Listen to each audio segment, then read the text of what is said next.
रहती यानी राष्ट्रीय एकता तथा तालीमी बेदारी यानी शिक्षा जागरूकता कॉन्फ्रेंस को लेकर Bhilai बोहरबा Maulana Abul Kalam Azad girls inter college में लगातार बैठकें की दौड़ जारी है।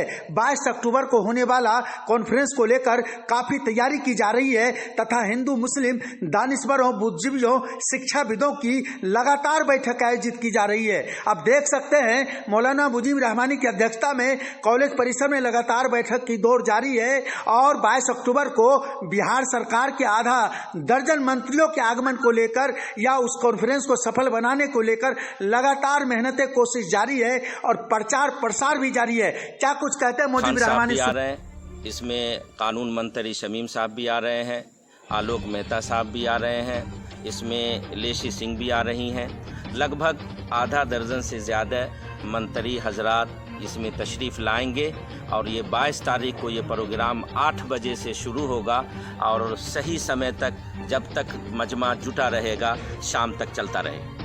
उन तमाम लोगों तक माननीय मुख्यमंत्री जी का पैगाम एक पैगाम जिसके लिए वो रात दिन पूरे बिहार में मेहनत कर रहे हैं और जिसके लिए वो आज पूरी दुनिया में मशहूर भी हुए हैं और पूरी दुनिया में उनकी शाबाशी भी हो रही है, वाहवाही हो रही है। हम उस पैगाम को हम चाहते हैं कि ज़्यादा से ज़्यादा अपने इलाके के बच्चा को एक एक घर तक हम पहुँचाएं।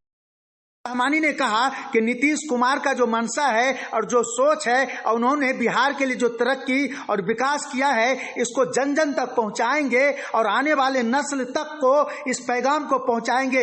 यही नहीं, शिक्षा व्यवस्था को कोसी के सुदृढ़ इलाकों में बेहतर से बेहतर करने, मेडिकल कॉलेज यूनिवर्सिटियां तक पहुंचाने का मैं अलग जगाऊंगा। इसी को लेकर ये कॉन्फ्रेंस किया जा रहा है। माननीय मंत्रियों को इस क्षेत्र से अवगत